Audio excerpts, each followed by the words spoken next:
Okay, so I thought we would close up the workshop a little differently from the way we've done it in the past by having a more of an interactive discussion with the panelists. And what I've tried to do is assemble a good cross-section of those who spoke at the workshop by getting, in large part, the session chairs to join us for this discussion at the end. And what I plan to do is try to take some I actually formulated some questions that are there in the agenda that you can see on where do we go from here, what lies ahead, what did we figure out, what lies ahead, and what are the challenges before us. And so I took those general questions that I had in the agenda and formulated some more specific questions, some of a detailed nature, some still of a general nature. We've got the 6 panelists here at the front, and Laurent and Tassos have joined us from afar. And my plan is to start off with a series of questions, and I'll pose the questions to the panel. And every panelist is not going to answer every question, but I'm going to let a discussion begin. And with each question, we'll get some input from the panelists. And I'd like to open it up for a minute or two to the floor for any comments or related observations from the people in the audience here, and just kind of step through the questions that I've got teed up. And then at the end, I'd like to open it up probably for 10 or 15 minutes, depending on how much time we have left, for general questions from the floor on any topic that's of interest based on the work that we've done for the last 2 days. So our panelists are Mark Ahlstrom, Sue Haupt, Eric Ila, Deborah Liu, Craig Collier, Aidan Tuohy, and on remote, we have Laurent Dubus from RTE and Tassos from DOE Solar Program. Okay, so let me begin with a general question, and whoever wants to jump in and answer it is welcome to do so. What is the one thing you heard at the workshop that really struck you or stuck out in your mind, other than the comment that Josh made yesterday about the lead time for tickets to Cancun? So who would like to take a crack at that question? Come on, don't be shy. Go ahead, Debbie. Sure. So I think, Julian, Leslie mentioned it this morning. I think Aaron Bloom mentioned it yesterday.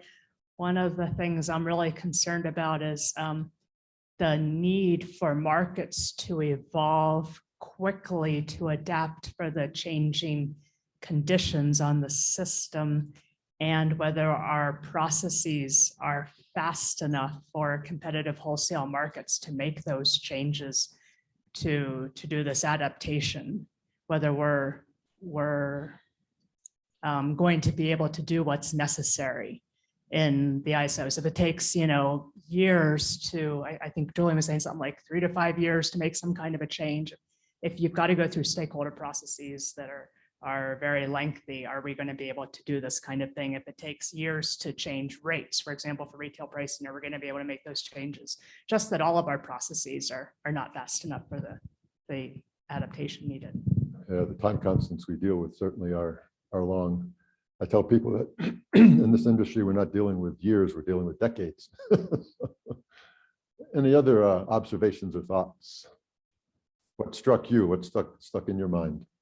Yeah, I just had one from the meteorological side. One comment I heard, this is from Song at MISO on Tuesday, that struck me was, I think, just to, hopefully I'm wording it right, but she said something to the effect of that, forecast improvement is not keeping up with VRE penetration in their system. And I thought that was a bit of a fearful comment, and one that kind of that struck me in the sense that that's kind of what we're here to do, is to be able to address the challenges associated with increasing penetration levels of VREs through forecasting and make forecasting an effective tool for that. So I think that comment was one of a couple I heard over the past couple of days, expressing a little bit of fear and trepidation about increasing levels of solar, for example, in certain systems, and how forecasting is handling that. And I think we saw some of the challenges associated with solar forecasting, as Pascal showed on the first day, even in ERCOT, I still think there's a lot of work to do in the forecasting improvement front, despite all the modeling advances that we talked about on the first day with respect to the HER, soon to become the Rufus, and the nowcasting advances that certain companies have been making with making use of high resolution satellite data. But I still think, as forecast providers and the meteorological forecasting community, still kind of have our work cut out for us in terms of being able to address some of the needs of the short-term volatility that the BREs bring on, and also with the expectation setting on what we can do with forecasts.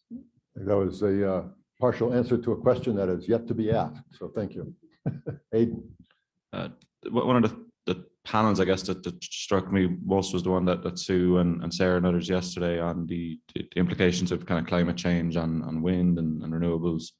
I think there was a lot of good discussion around that uncertainty that's going to bring to developers and others. And I think generally the amount of additional data that's going to start coming from that type of modeling and how we're going to be able to use it and try and make, how that informs plans without kind of stopping everything because there's uncertainty and saying, well, we have to figure this out exactly before we do anything. We have to kind of keep moving, but then we have to bring some of that new information as well. So I thought that kind of discussion was pretty good yesterday in that session.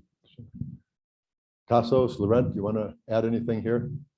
I'm just going to add something that I heard from Aidan during my session, which is the only one, unfortunately, I was able to attend, that the scenarios technique that EPRI put together was as successful as a stochastic modeling for unit scheduling. I think that's, obviously an early result, but I think it's very hopeful. I always thought that, we need to be able to get stochastic unit scheduling rolled out so we can take full advantage of the information that probabilistic inputs give. But if we can do this on the cheap, so to speak, that's going to be great. Okay. Laurent, were you going to say something? Yeah, on my side, I also attended only a single session, the one I shared yesterday, which was extremely interesting. And I would just like to, just repeat what Aidan just said about the uncertainty issues and the fact that this can prevent some investors from investing.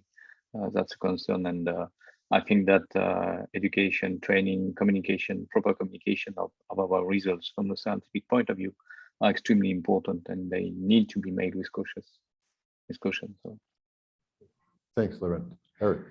One of the things I saw that I think I've continued to see over the last few times that we've had this particular workshop is just the expansion of what is being forecasted. And I really like to see that. I think on Tuesday, I heard two different people talk about dynamic line rating and how important that will be, and how a lot of the techniques that we've been talking about for years at this workshop and others around forecasting wind and solar, and a lot of that really can be applied to so many other things. We have reserve requirements, that was talked about.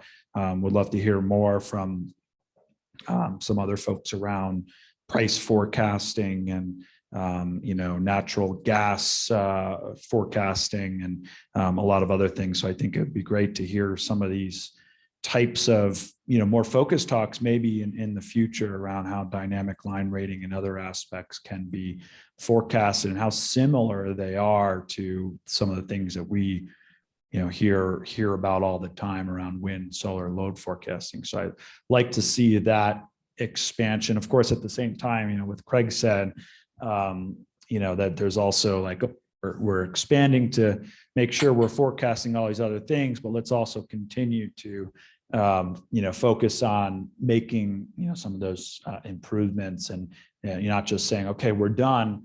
We're able to forecast wind and solar and load, so check that off the box. Let's move on to the others. I think that we need to continue to look across all of these different inputs that go into meeting the transition and maintaining reliability into the future. That's a broad field. Sue and Mark, you want to add anything? Okay, one thing that hit me is that it's only been, I don't know, on the order of 6 years since I remember moderating the first panel we held on probabilistic forecasting. And we meteorologists came to the table saying, oh, by the way, we run ensembles, we can give you PDFs that, you can use that probabilistic information. Now, at this meeting, the industry has certainly risen to the challenge, and they're finding all these great uses for probabilistic forecasts. And in fact, we heard from Amber as well as a few others, Cal ISO is now making decisions on dynamic reserve margins on the 97.5th percentile of our probabilistic forecasts. And at least the reaction I have, and probably most of the meteorologists, is, oh crap. We've been advertising this, but it never occurred to us to validate on the 97.5 percentile. So you've thrown it back at us.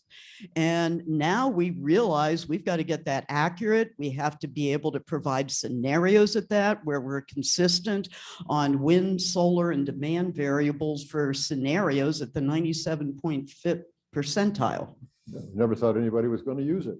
Well, that was well said, Sue. I always find the ESIG meetings to be physically exhausting, but emotionally energizing, right? Because like in the last session, we heard like from Julian there about markets. These markets, for the most part, were designed 25 years ago with coal plants in mind, right? And they, fundamentally, we have a completely different problem looking ahead, and we're going to figure out how to deal with it. It's a very huge problem. And I actually spend more of my time, admittedly now thinking about markets and reliability than I do some of the forecasting stuff. But, I'm always energized by the quality of the people and the dedication that I see, in the audience here and the panelists in the room, because this is one of the biggest problems for society. So, we should all feel good that we've got such smart people working on this, and we have such great problems to work on. And they're hugely important to society.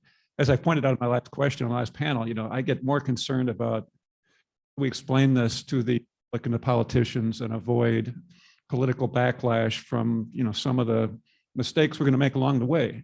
So we have to be very careful on how we do this, how we talk about it, how we test it out, and so forth. But I don't see anything more important for society. So I'm very just thankful for everybody that's attending here today and for groups like ESIG.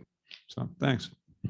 Thank you. We have time for, I'll take maybe two comments from the floor, if we have any comments from the floor on observations that made an impact on you. Professor Philbrick.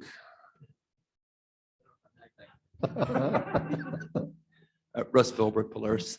I thought this was really interesting because it kind of brought a lot of things together that we've been thinking about for a long time. Probabilistic forecasting, correlation of common mode events, how do we compensate resources and so forth. We had presentations showing how much of the revenue that is going to resources is now beginning to come from capacity payments, and how that will likely increase because of the energy payments. I'm just trying to stay too far away because I can really get imposing that way. And so one of the things that was interesting is that we've been talking about the value of forecasting in this conference for many years. And we're seeing the dynamic line rating uses, we're seeing dynamic reserve procurement policies. But the interesting thing is now seeing how it applies to what we might call resource adequacy evaluations and the role that that will need to play in valuing what the system needs in the future and figuring that out. And I think that that's really the real motivating opportunity for probabilistic forecasts, if we can figure out how to take that and get it into saying, what does the system need to operate reliably, and figure out compensation mechanisms. And I think we're starting to see that come together from this conference.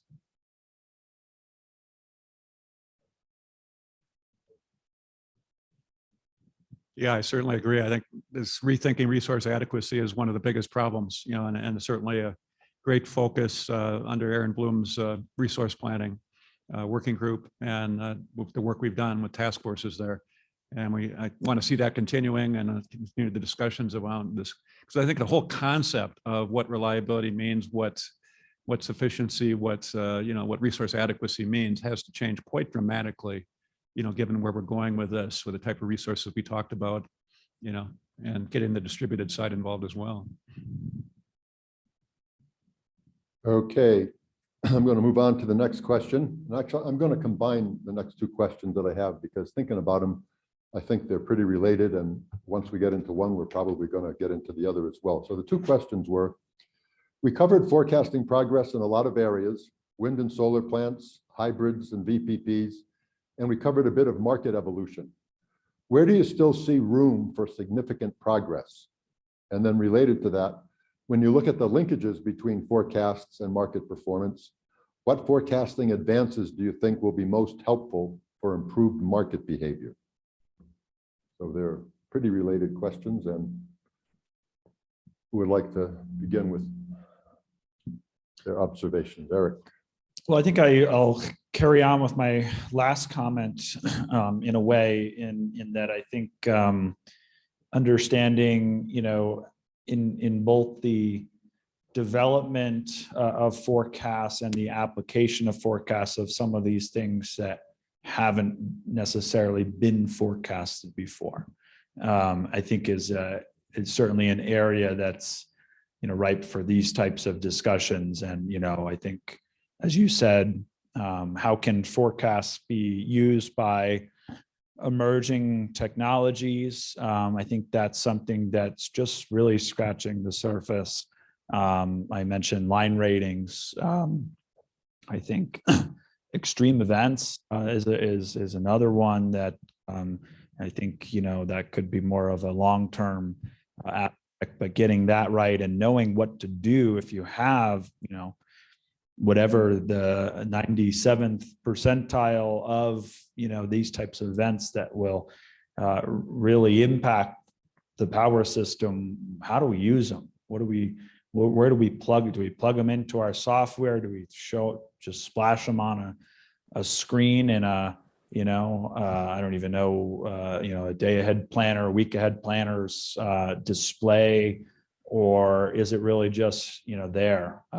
So I think a lot of these types of other inputs that go into the power system and how much of the power system depends on different types of forecasts, knowing how to make the improvements, knowing whether it's statistical based, weather based, what other types of inputs that maybe there's inputs associated with some of these other things that have nothing to do with traditional wind and solar forecasting that we need to start gathering, or techniques that are new that need to be explored with these other types of forecasts. So exploring that and how to improve those, and then importantly, how do we integrate them into market software, operations, and planning.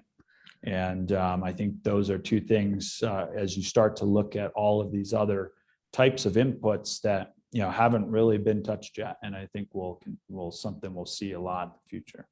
I had some similar thoughts along those lines yesterday morning, particularly in the session with the very first session, use of probabilistic forecasts in the MMS and the EMS, and wondering how are we going to take all of this probabilistic information.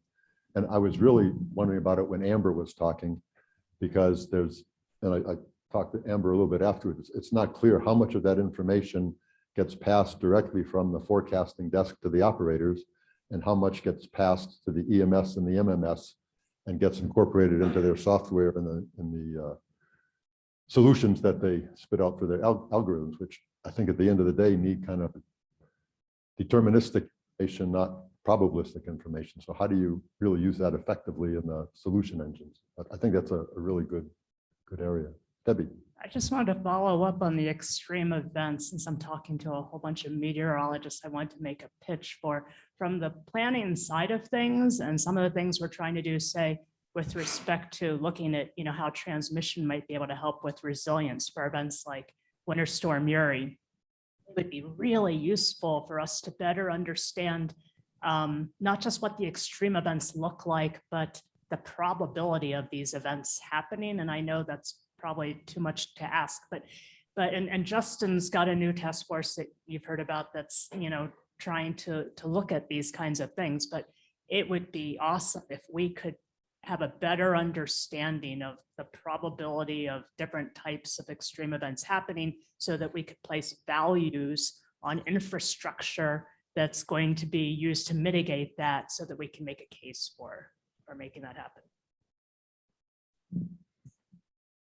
Yeah, one thing I think would be useful to see that I think will help with market behavior is focusing on the things that really erode forecast confidence that users have. And I think, I think we can really think about this in terms of the extreme events. I frequently have to field questions about, forecast 5-7 days in the future for an event that is particularly impactful. Maybe it's a sudden loss of generation, a big ramp, potentially an ice storm. And nothing, one of the few things that really erodes confidence is when a user sees that forecast, for that big event change the next day, suddenly that event is no longer in the forecast. And Sue mentioned something yesterday that sort of stuck with me, which is about forecast evolution. And, I've heard some users and colleagues of mine refer to this as sort of forecast momentum, in the sense that of sometimes forecasts, you'll see a feature and that's predicted in the future, and you want to know what's the likelihood that feature will persist in the forecast. How seriously should I take it when this model is showing this particular event to transpire?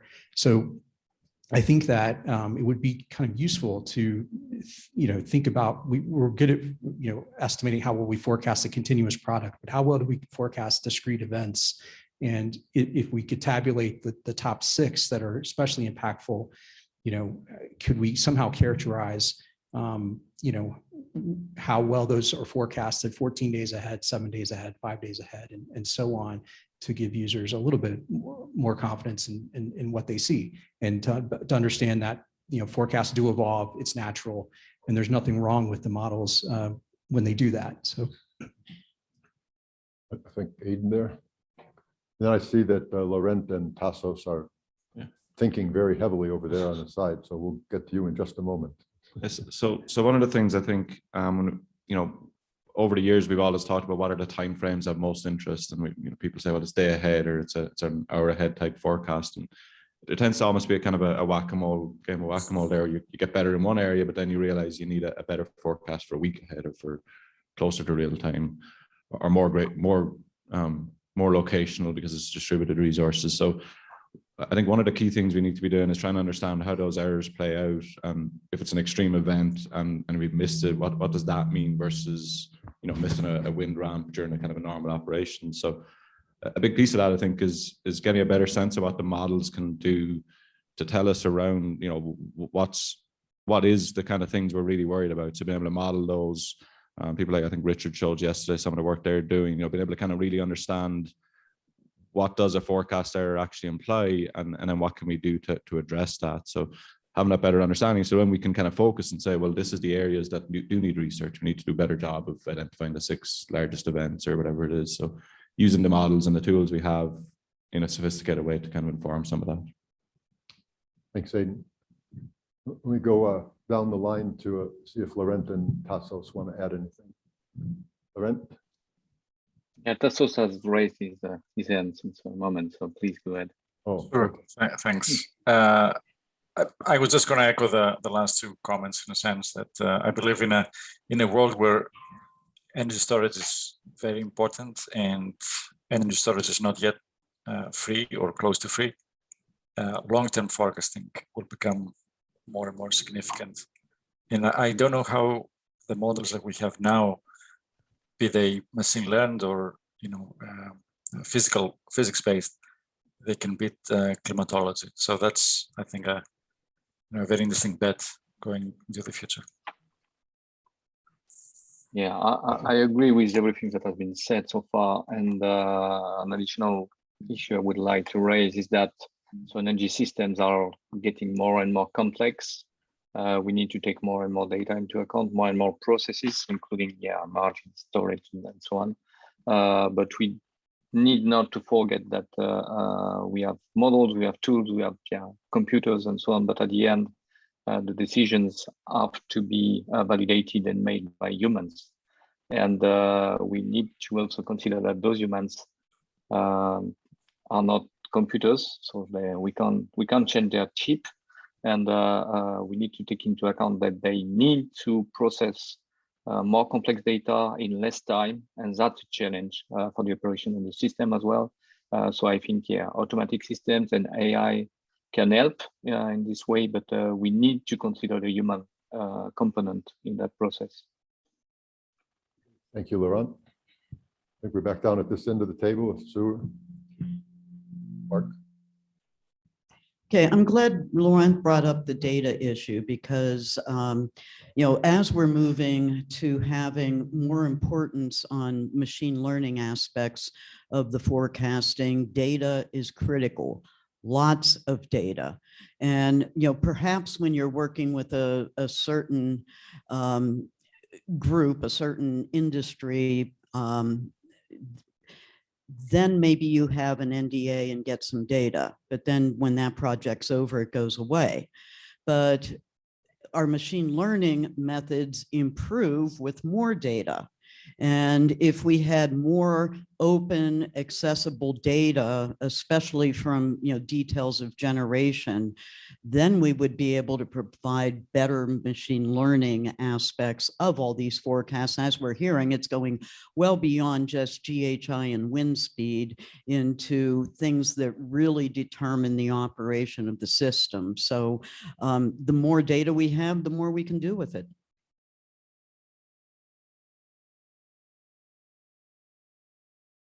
I'm not sure I can add much more other than to say that, these problems are going to go up exponentially with the deployment of renewables we have to take on here and how we're going to integrate those in. So I think the value of all the forecasting continues to go up, and we just have to, we have to find ways to invest in it, right? We really have to continue to focus. We are far from done. Okay, thank you, panel. Any comments, observations out there? So we got a couple. Just come on up to the mic. Yeah, what Sue just said really resonated with me. And,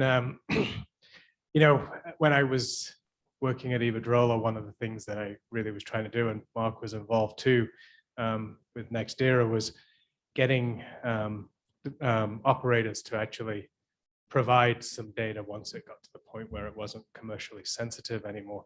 I'm wondering if anybody has any, I don't know the solution, but I'm wondering if anybody has any thoughts on ways that we can really engage with the power producer community, which is becoming more and more renewably focused, to really have them understand how crucial the data is. Because I remember when I worked at Iberdrola, how paranoid they were about releasing any data and everything else.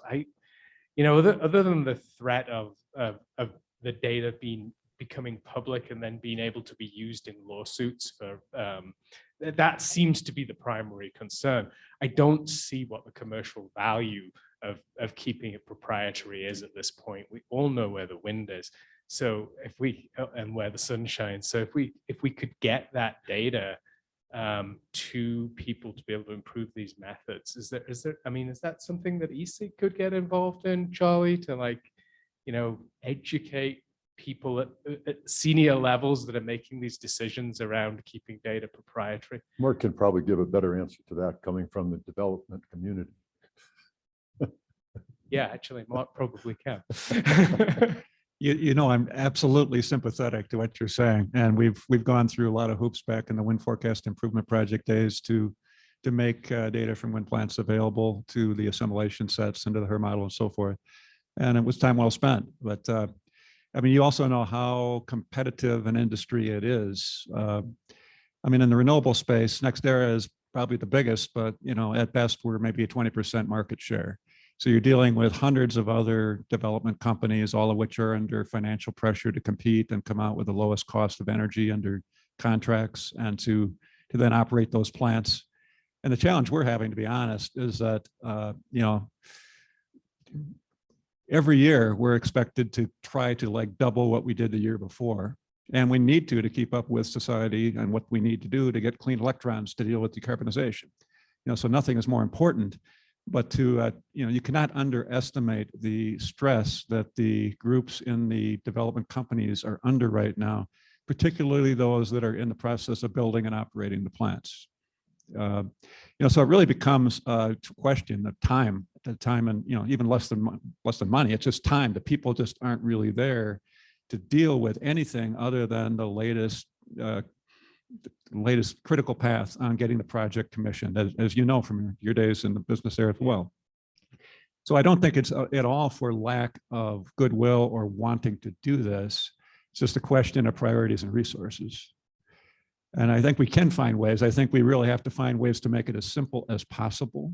Yeah. And to not have to use a lot of resources within all these companies, because and many of the other companies simply don't have the resources of even a NextEra for sure. I mean, we do a lot of data consolidation already, but many others are, it's expensive. It is. There's no doubt, and the telemetry is difficult. But few months or a month or so after after it was actually created, I'm wondering if as a group we can figure out what matters the most and what's the most useful, because I can immediately see, like the stuff I was talking about yesterday with producing a broad high resolution data set. What's really crucial about that is to validate it. How do you validate it? The best way to validate it is with data from wind and solar farms. I'll pass it to Eric, but I think we would all be very open to how we do a better job of this for the industry as a whole. And maybe that's a follow-on to some of the work you're doing on your work about the data sets too, is okay, how do we actually get those data sets now and maintain them with real field data for validation and confirmation? I mean, there are some good signs. I mean, the fact that Sarah managed to get that data from they came to her, that's a good sign. Yeah. Okay, let's just Chair, I just want to, because I see Tassos as well, and he'd want me to make sure we mentioned the arbiter, the forecast arbiter, that one of the key things there is to have a kind of a common standard, make it simple. We've been talking with folks who own renewable plants, operate renewable plants, and this idea of making data available from those, that they know, maybe it's a few weeks old, a few months old, but they know the value of it. So making that simple, and then, everyone can kind of use it. So that's really a big focus of that work. Yeah, that would be nice if we're able to do that. Did you want to add something, Tassos? A couple of things. First, obviously the arbiter is a great platform to have that data for this very purpose. There's other opportunities for data from power plants that we're interested in, and we're trying to find a way to liberate that data, if you will. But given what Justin said, right, that we know where the wind is and we know where the sunshine is, and we have a pretty good idea of how plants perform under normal conditions. Is that really the roadblock here, or is it data from the operation of the actual grid that is missing, a grid that's heavily penetrated, right? I think the data that, because that's definitely much more difficult to get and publicize compared to power plant data, I think. Yeah. Okay, so we'll make note of that one. And next question or comment from Richard? I'm going to follow up on something that Laurent said, and it's a question for, I think, everybody. We're dealing in a world at this point where we have more numbers than we have good sense about half the time, and we may or may not like the numbers, but particularly as we get involved more and more in the stochastic and probabilistic world, part of the problem I think we see, and I'm curious on your end of it, is that I'll give you the easy example. Every day you pick up your phone, you want to know what the weather is going to be, and so you look at one of the weather forecasting things, and they tell you that there's going to be 30% chance of rain for the day. And so we're really bright people. And so the question is, what do you do with that piece of information?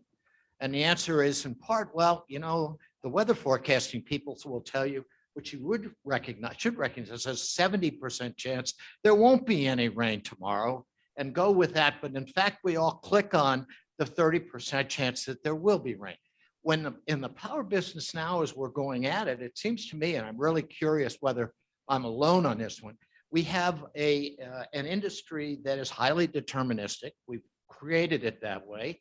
We're trying to make it into something that looks like it's more probabilistic, but the people for whom we're doing that who operate and do the planning are still living in a deterministic world. So how do we take the kind of information that we're saying, and we've said it over and over here in this meeting, that ought to be stochastic, it ought to be probabilistic, we ought to do A, B, C, and D. How do we get the people to whom we're aiming that particular level of information to be able to interpret it and know what to do with it? Where do we go to take that next step, if you will? As I said, I picked up off of Laurent's thing, so maybe he's the right guy to start the answer on, or to start the response. There are no answers, by the way. All right, you want to take a crack at that? Yes, I try. Yeah, you're absolutely right. The energy sector is essentially a deterministic one. I've been working in the area for more than 20 years now. As early as the 2000s, I tried to make people use probabilistic forecasts, especially for the medium term. So 10 to 15 days. But it's extremely difficult because this is not the way they were trained, first of all. So there's clearly a problem of education there and training. And in the end, they need to take deterministic decisions. Should I open this line or not? Should I start this plant or not? And so on. And it's a lot of such decision to take. So if you add a probabilistic component to that kind of mental process, it becomes extremely stressful for those people who act. So I don't have any clear answer to that problem, but this is clearly something that we need to work on together. And I think that the more a deeper collaboration, discussion between the providers and the users is extremely necessary to go in that direction. There is not enough exchange between the producers of the climate and weather information and the people who use it in their daily process.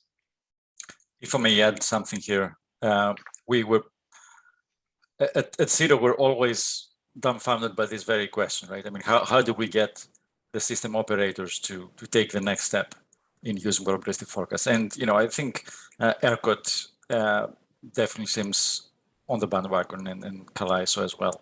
I'm not sure that I would say the same for the rest. And obviously, it really depends on how much solar and wind you have in your territory.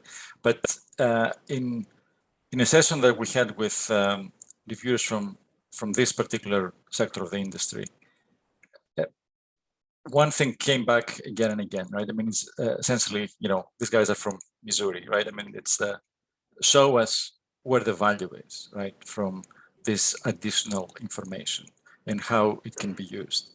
So at least at CETA, right, we're trying to see how we can take that comment, right, and see how we can promote a demonstration, of maybe either pilot projects or already established projects that people can see what's going on and convince themselves, their operators, that there is value and there is a way to take advantage of this value.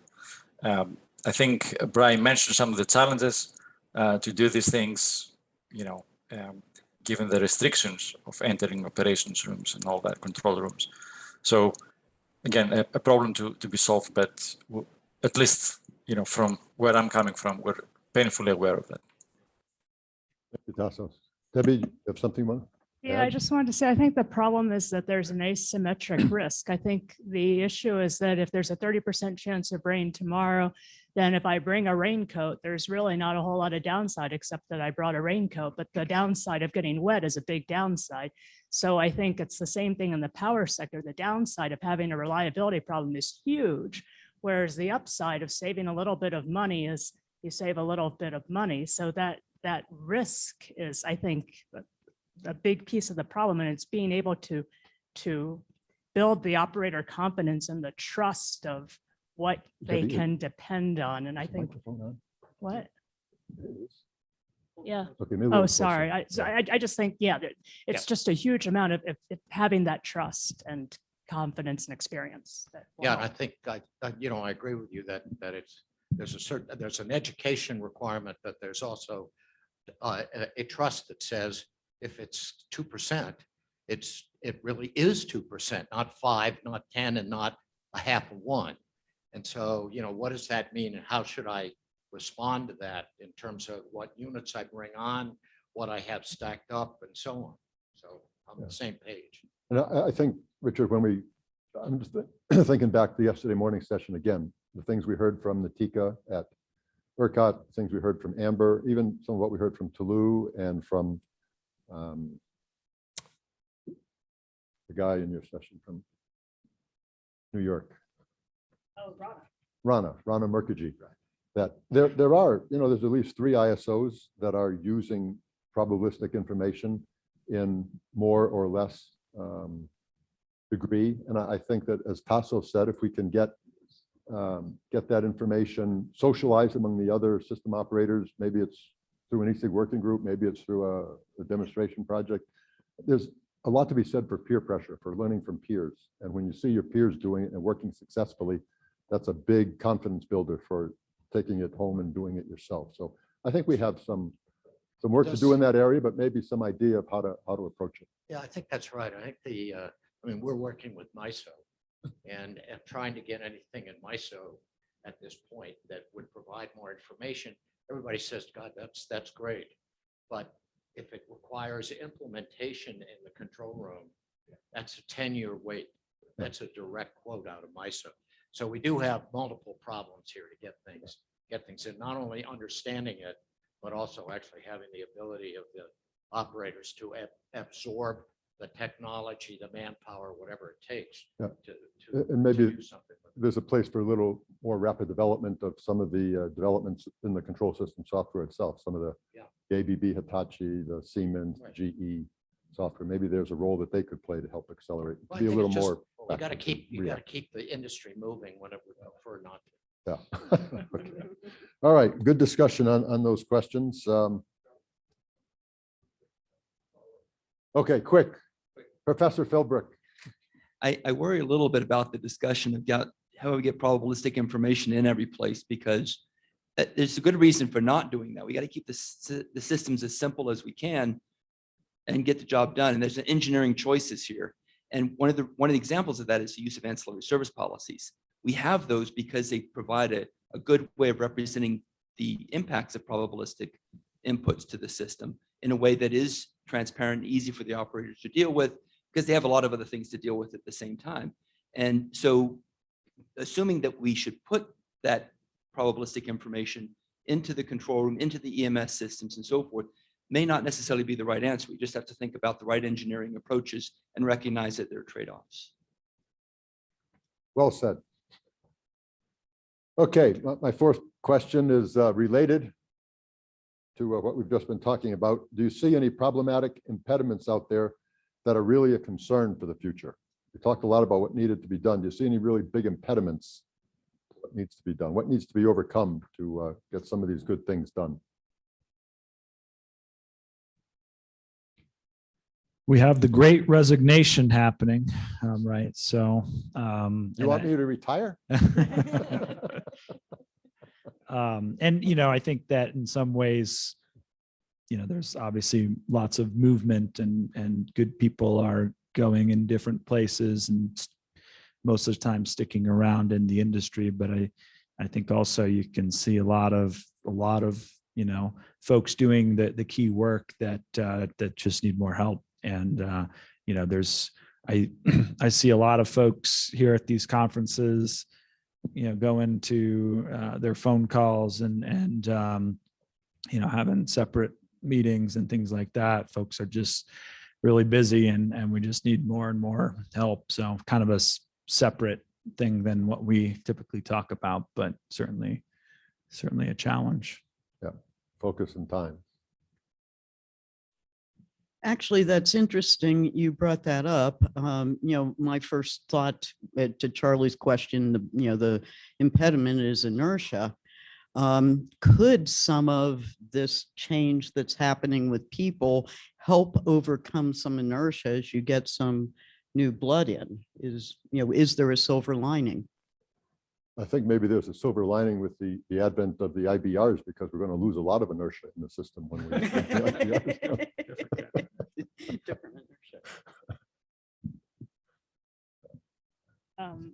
I think I'm very, very worried about holistic effects of climate change on the power system that we have not really considered, that there may be things that in the system that we have not really understood well and considered. So, just lots of drought, hydro levels being, a fraction of what they used to be, wildfires causing everyone to close their windows, turn on their AC, changing demand, smoke impacts on PV, dust impacts on PV, transmission lines that have to be shut down because there's a wildfire or a risk of one. And these kinds of holistic things. I mean, we can, do lots of modeling for what the wind is going to do or what the solar is going to do, but it's these holistic things that I'm concerned we may not have given enough thought to and enough planning about. So that's my concern. Thank you, Debbie. On the data issue, one thing that worries me a little bit, and maybe going into the future worries me, because I have to address this question sometimes, is the need for, do we really need met data for forecasting? And I worry that in some ways becomes a bit of an axiom that met data isn't necessary for a good forecast. And while I think that we have advanced quite a bit since the mid-aughts and the 2010s in terms of using meter data for machine learning and and improve forecasting in that respect to potentially make wind speed and irradiance data less necessary than they otherwise would have been. I still feel as though we miss out on a lot of information relative to the big events when you don't have that measured data. We don't have the meteorology, and you understand that. And to the extent that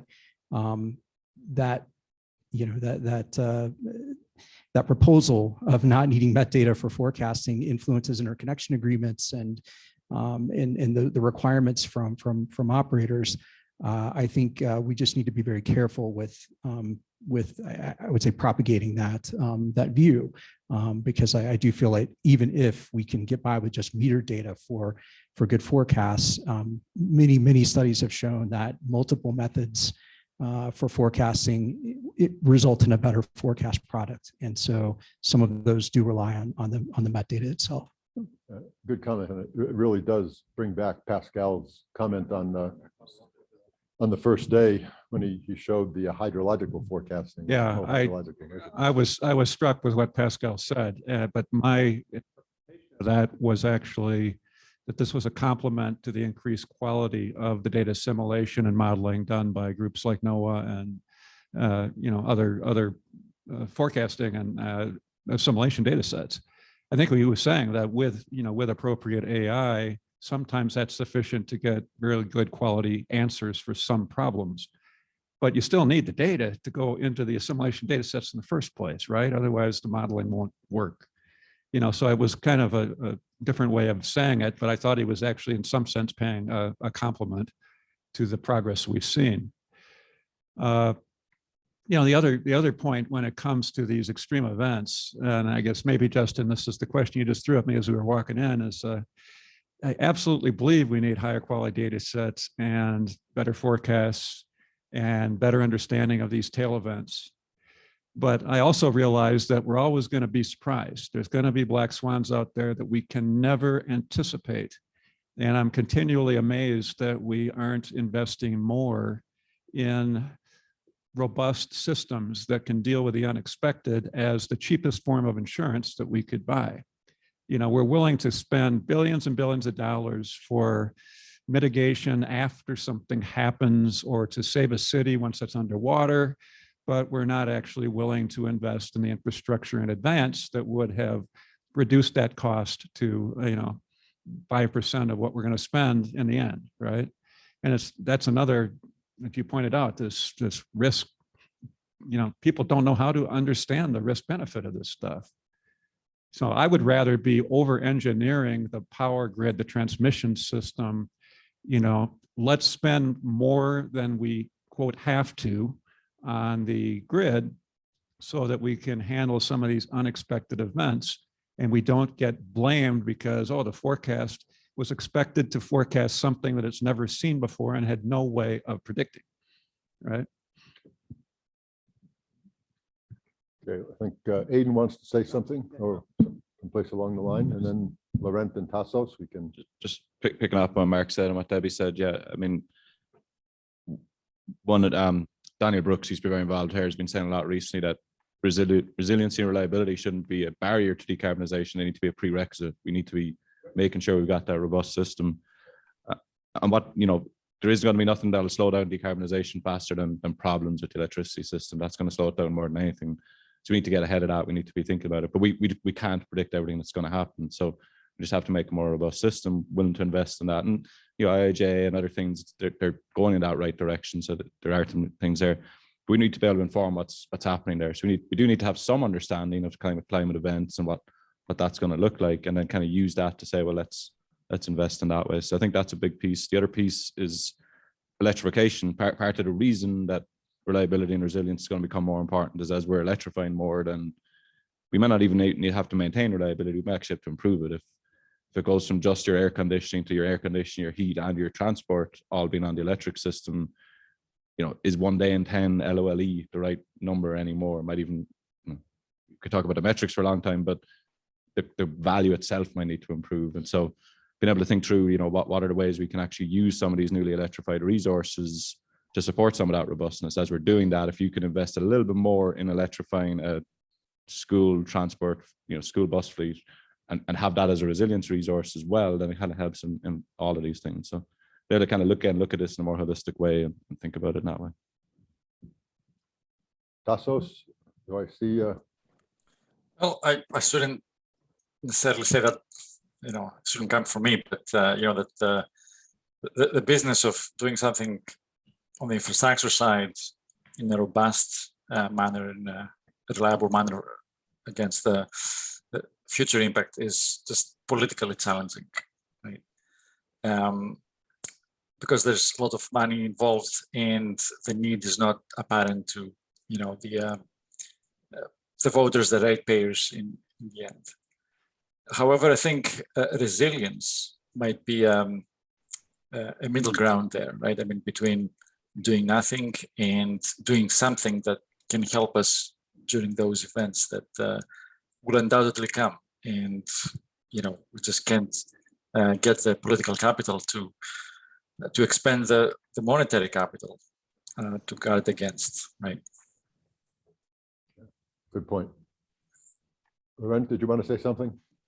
Yeah, quickly, again, I agree with everything that has been said, and I would like to elaborate on Debbie's remark about unknown events or new kinds of events that could impact the systems that we didn't met in the past. Because, yeah, for instance, in France, our system was initially based mainly on nuclear generation, so it's well known, robust, and centralized, and so on. And the main risk was a very cold spell in winter, but we have enough margin to face this kind of event. But in the future, with many different sources of generation, we may have many parameters that could put pressure on the system or even cause disruptions.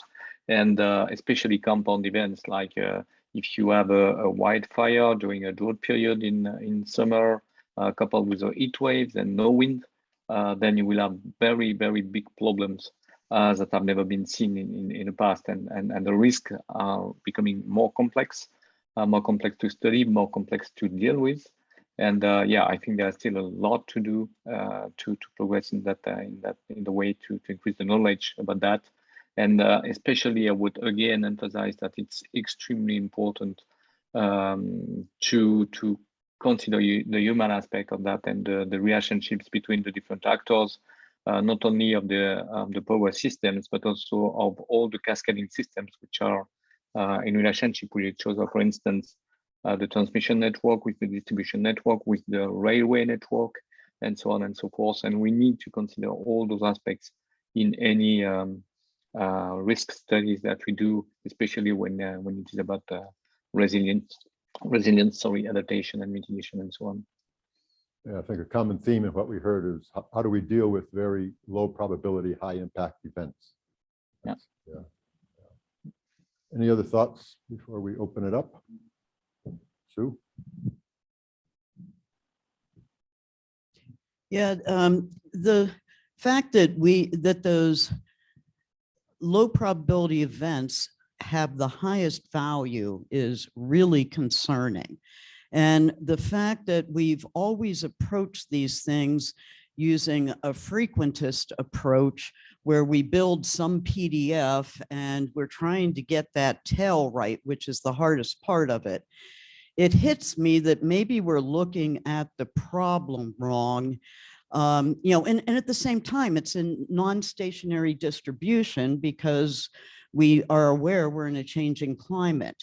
So instead of looking at it in a frequentist approach, maybe we should be using a Bayesian approach where we can update priors as things happen, as things change. We haven't taken that approach, but perhaps we should consider it. Sounds like a good task for NCAR and NOAA. Okay, any other thoughts? Anything you'd like to add on impediments to getting where we need to go in the future?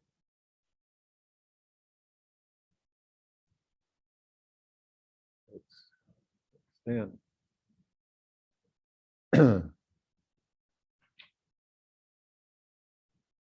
Yeah, Stan Benjamin from NOAA. I've loved the questions that you posed here, including these impediments, and this is kind of crosses over from this question to other ones, but we in NOAA and also representing NCAR and the science group would love to have opportunities even beyond ESIG meetings to understand what are the extreme events that you spoke of, Craig, and to be able to help to work with you. Right now, what you see on your cell phone, is designed for Debbie and her raincoat decision about tomorrow with 30%. We can do better than that with the specific decisions that the industry is making now. And so that's part of our job to do that, to work with you in that aspect. So you don't have to wait till the next ESIG meeting. Give Dave Turner and me and Kathy Lance and Sue Haupt, give us a call and we can even set up meetings to help to discuss that, to work with the IBM, Watson, whatever it is, to try to help that kind of thinking. What do we have right now about our environmental data? How can we then make those steps into the decisions that you all have, including for extreme events? So, and Craig, I just sent you an email. I hope it'll get to you to ask that question so that we can start to try to think about that a little bit better. Thank you for that. We welcome that. Offer, Stan. I remember going to a meeting. I can't remember if it was an NREL or an NCAR meeting, probably going on 20 years ago. And it was just when forecasting was just beginning to kind of make its appearance in the wind arena.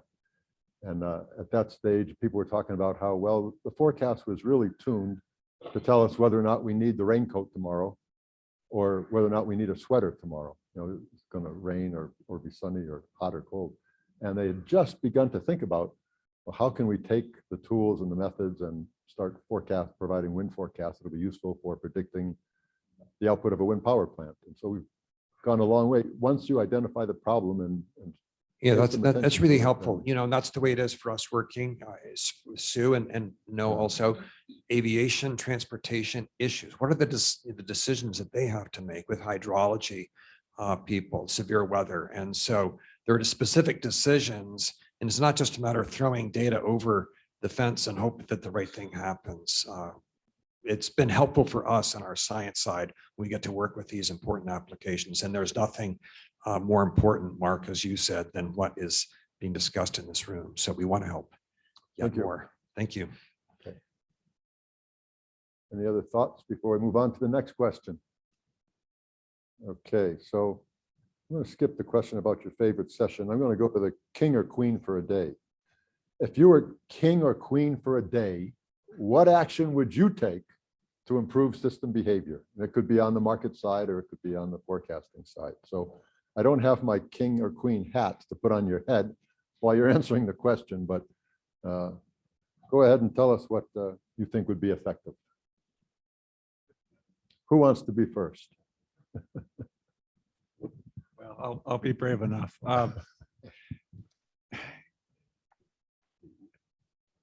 You know, unless we really know the value of things, we can't make intelligent decisions, right? And I think we're not very good at valuing. And I mean, a simple example that I know we've beaten to death on the market design side is, you know, why have a market if you're not going to allow the spot price to actually reflect the value of that next bit of the service you need?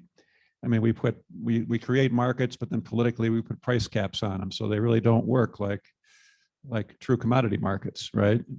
So, and I think we do the same thing with lots of other things. And what we're dealing with here is that, like you pointed out, we got this very nonlinear risk profile on this. You know, there's lots of motivations in the industry, and I don't blame people. You know, if you're the control room operator, your job is to keep the lights on. You don't care what the planners did or what the forecast said. You're going to start that next gas plant, you know, so that you don't get blamed for an outage. And that's a career limiting move if you do. And I get that.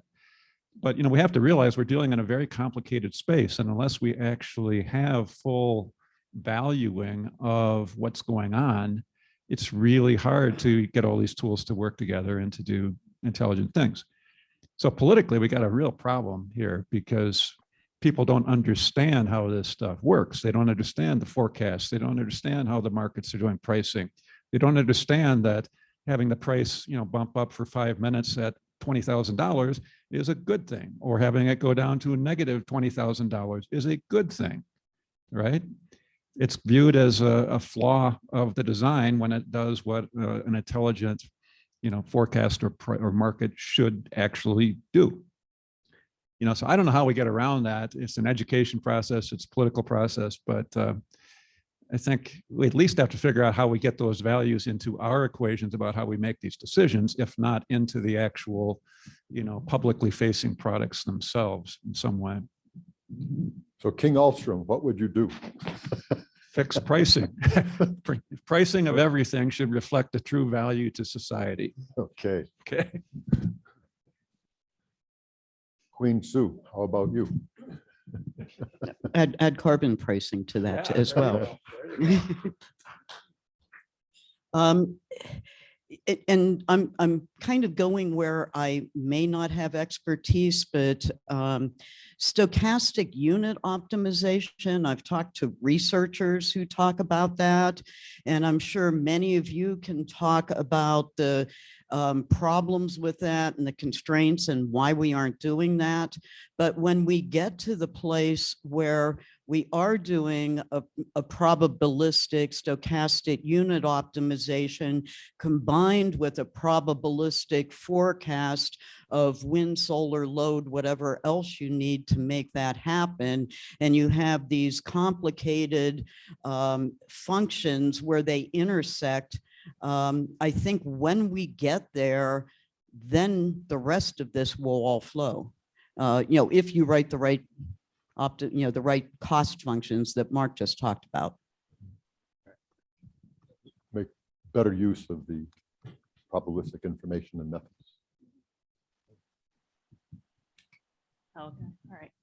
I'm going to follow up on what Mark Ahlstrom said, and I'm going to say take it one step further. And to me, the low-hanging fruit in making the system work with huge amounts of renewables online is to get the demand side flexible. And the demand side won't be flexible until there are signals to the demand side to be flexible. So you've got to take those prices and you got to get them down to actual customers. And it doesn't mean that everything's got to be responding to real-time prices. We don't have all the generators responding to real-time prices. All the demand doesn't have to be responding to real-time prices. Certainly, you know, baby steps of time of use rates, you know, that's the baby step. And there are other things that we can do. And we've got a new task force that's kind of evaluating all of that. But I think that until we can actually find ways to get demand to, especially as, you know, Eric's session was pointing out, there's all these new electrified loads that can certainly provide the flexibility. It's just that, you know, I'm not being given a signal to when to charge my electric vehicle. And so, you know, until I'm given a proper signal, I'll do maybe I don't know, I still try to do the right thing, but you know, it would be useful to have a good signal. And I think it also could help with the resilience kinds of events, that we could actually look at what we would want demand to do when there are huge events like what happened in Texas. We could do things. Debbie, we're expecting great things from you from the pricing task force and your activities there. So especially after that. Yeah, I let Debbie go first just so I could piggyback off hers, because I think that's really it, is a lot of these problems we've been talking about, you know, are in existence because, you know, demand is not as responsive as, you know, potentially it needs to be to meet some of the goals that are put forth. Every time you have any discussion about, you know, future decarbonized systems, the discussion always turns in how to get demand to be able to respond and support the grid. And, you know, there's the theories and you know, it makes things so much easier when you put it on paper and run the simulations. And then it's always just challenging to figure out, well, you know, there's this other side of, you know, behavior and comfort and other aspects that make, you know, and equity and things that make it so it's sort of the economic theory becomes much more challenging in practice to implement. And so having some way of just, you know, tomorrow, if just a large portion of consumers just, you know, consumed when things were, you know, cheap and in ample supply, and reduce their consumption when things were tight, then, you know, a lot of these other things that we're trying to think of, and pricing and operational and planning and resource adequacy becomes so much simpler. And so I think that's really at the heart of it. Always a problem dealing with those pesky customers. Craig, Aidan. Yeah, if I just have one day, it's not a lot of time to really make a difference. But I think the one thing I would do is direct some of the federal funding to cover some of the shortfalls that agencies like NOAA and NCAR have with respect to improving modeling systems and improving resolution for some of these data sets that we rely upon for resource adequacy, as well as for forecasting. They're sort of the linchpins in terms of being able to deliver a successful forecast and help to improve the integration of renewables over the next several years. So yeah, that's the sort of the short answer I have. Living on a little island 3 miles offshore in the Atlantic Ocean in the hurricane belt, I would second that nomination. King for a Day sounds very like a centralized planning approach, but I think there's a lot you could do around incentivizing innovation. I mean, I think it's really around these, what Mark mentioned around pricing, or to bring the demand side in, but whether it's technology innovation and making sure we can recognize that we don't know exactly where the technologies are going to go. We need to leave the technologies evolve. Mark gave some really nice discussion during our tutorial about how you might be able to, you know, you could be hooking electrolyzers up with wind and solar plants, and that it's a very different type of resource. So making sure we don't leave kind of things that are just there because they're there stand in the way of that innovation. And I think that also gets at things like the data aspect, where we're being able to kind of be more open and transparent about how we're doing things, starting to gather data, starting to understand what the different tools are out there doing, will kind of allow us to build on that and then get that in. Thank you, Aidan. Tassos? Well, I'm a fierce Republican with a small r, but I'll take a day as a king, and I would approve as much transmission as possible. Ah, all right. That rings true with a lot of people, I'm sure. Thank you. Laurent? Yes. You may call me an anarchist or a communist rather than a king, but let me dream, please. But it's not just I the think I King of will. France. It's not just I the would King of make the France. European system. Sorry. I'd say it's not just the King of France. You're king of the world for a day. Yeah. No, so I was saying that if I could dream for a few seconds, I would make the European system a monopoly and energy a public good rather than a business. And an additional thing is that I would ban lobbying. Okay. Thank you. Anybody out here that wants to be a king or queen for a day? King Philbrick.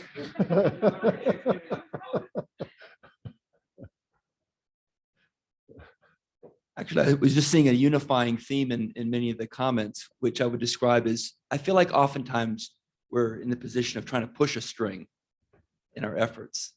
And I think the the demand participation, the carbon taxes, policy changes, these are all driving at things of how do we actually pull and bring things in the right direction and engage you could say the animal spirits of the markets and individual initiatives to get things to happen rather than trying to push it, because I don't think we'll ever get there that way. And so those things that we do, the research initiatives are critical, but until we figure out how to engage the policies in ways that pull and bring everyone else along, we're not going to make much headway. So a unifying theme maybe. Thank you. Justin. I like the idea of being king for the day. But I think I'm going to sort of just reiterate some of the things that the folks have said, and actually sort of similar to what Russ just said. I think ultimately the biggest signal that we can give is a carbon tax. I mean, that is ultimately what will pull this along, is a carbon tax. And then I strongly agree with the price transparency and building out transmission too. Those are the big things. The other king for a day, queen for a day. Okay, I think that a lot of people have had to leave and head for the airport. So I'm going to bring the general panel questions to a close, but I'd like to open the floor up for any questions, unanswered questions or comments that you would like to make before we wrap up the workshop. So anybody that would like to ask anything or say anything, please do.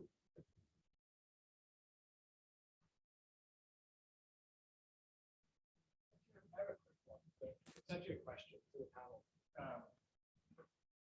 And Eric particularly was bringing up the whole notion of customers being more flexible. And I've believed this for a long time, that like the way to really get around the edges is customer flexibility. But I was sort of thinking about it as you were saying it. And, as we electrify, the two big new loads are going to be electric heat and EVs. And so if we have like a URI-like event, and let's say that event also on the back end had poor wind, like Josh was talking about yesterday, and that we found in our study was really what was going to drive it, you could have several days of deficit, which means that even if you had price transparency and you had flexibility from customers, you really get to a point where the customer needs to be able to consume. And so are we ever going to be able to get to a point where we can, encourage the right people to consume in a more intelligent fashion? Because you can't take off people who are, the average Joe. You can't encourage them to consume less when what they're consuming is for their electric heat to keep warm and to charge their car to get to work.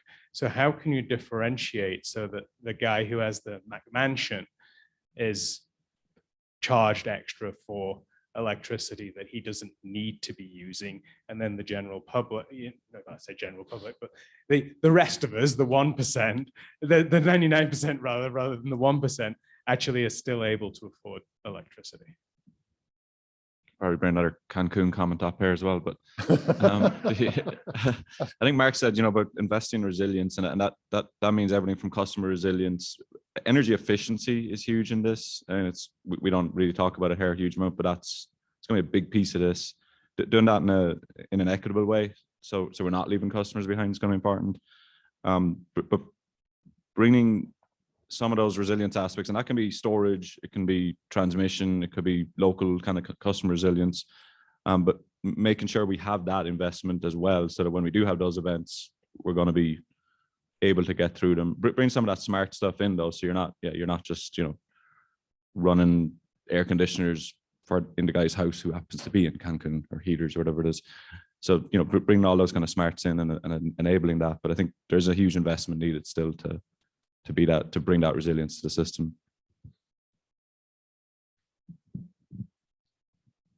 I think, you know, in the limit, when you look at a resilience kind of event, whether it's a PSPS thing in California or what happened in Uri, and you look at, say, someone who's got a power wall and managing their own system, right? They're heavily managing their usage, and they're conserving as much as possible, and they're just turning it on when they absolutely need to. And I think in the limit, if we were to have another kind of Uri event, or if you have a PSPS event or something like that, or you've got a limited amount that you're trying to get out to customers that have more demand than the amount that you have, I think we should talk about some kind of, I don't know whether it be rationing or demand charge or something, but you know, everyone gets 3 kilowatts or 5 kilowatts, but you don't get to run, your air conditioner and charge your car and run your hot tub at the same time.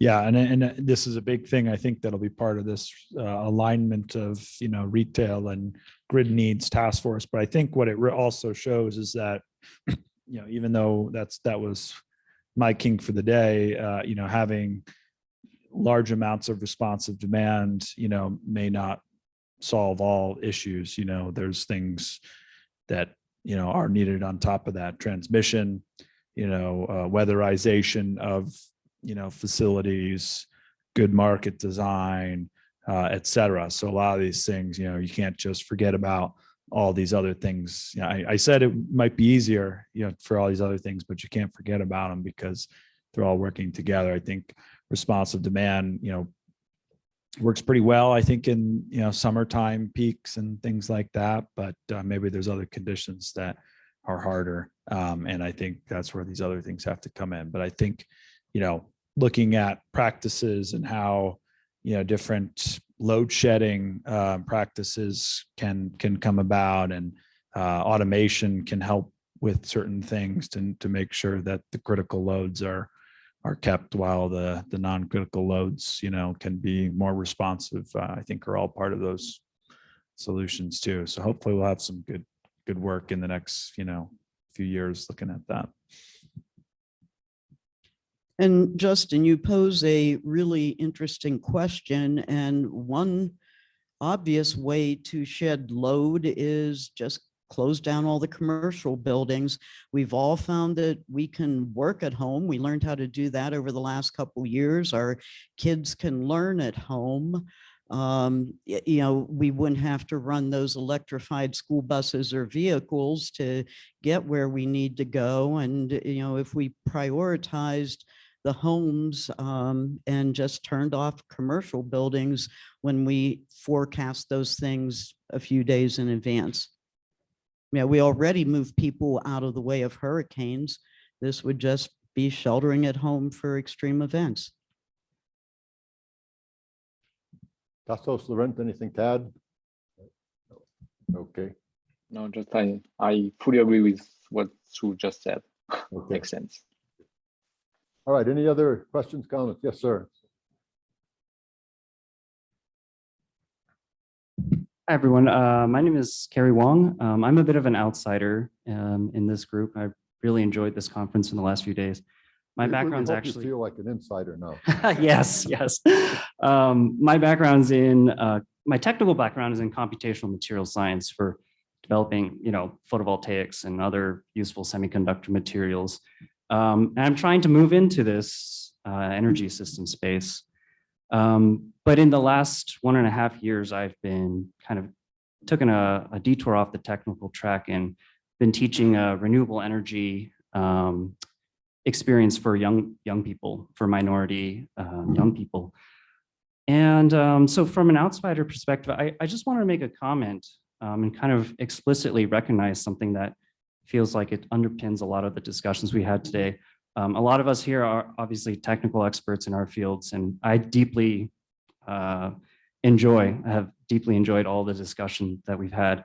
But some of the ideas about you know, shifting from a deterministic to a probabilistic you know, paradigm shifting demand to meet supply.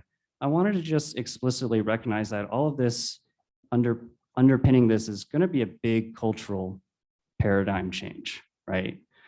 There's all the price, economic and technical knobs and levers that we can manipulate, but also we're in a culture that tells us, yeah, the factory has to be running all the time. I should be able to bake a turkey in my oven at 2 a.m., right, or something. So this whole energy transition, there's going to be a lot of technical stuff, economic things, but there's also going to be a huge cultural change. And I just wanted to recognize that. And in our times outside of our technical roles, that should be something that we recognize. When I'm teaching young people about energy, and I like to talk about energy storage because that's an exciting thing that's happening today. I say exciting thing that's happening today, but humanity has always had to live in times of scarcity and times of plenty, right? What do you do when you have too much milk that you can't use all at once? Well, you made cheese out of it. What did you do when you had too much meat? You salt it and you stored it so that you can use for later. And having to live within the confines of something as unpredictable as weather, we have to kind of live by the gods. We have to adjust our living, the way we live to the way nature runs. Again, huge cultural shift. And I just kind of want to recognize that and imagine, Sue just mentioned, imagine if we had the ability in our society to shut down, commercial buildings that we weren't using. We already know we have the potential to do that. What if we moved to a 4-day work week or something? What if we didn't have to grind as much as we do? Again, huge cultural shift. So I just wanted to kind of explicitly note that and say that I really had a great time learning about all the things that we're doing here. So thanks. Thank you. Thanks for participating. And if anyone wants my resume, talk to me. Okay. Any other last minute closing thoughts or comments? Okay, so let's go ahead and wrap up the workshop. First, I want to thank all those involved to help make this a success that I think it was, especially Ryan Willis here and Yi Nong over there working on the computers, working on the Zoom and keeping everybody connected.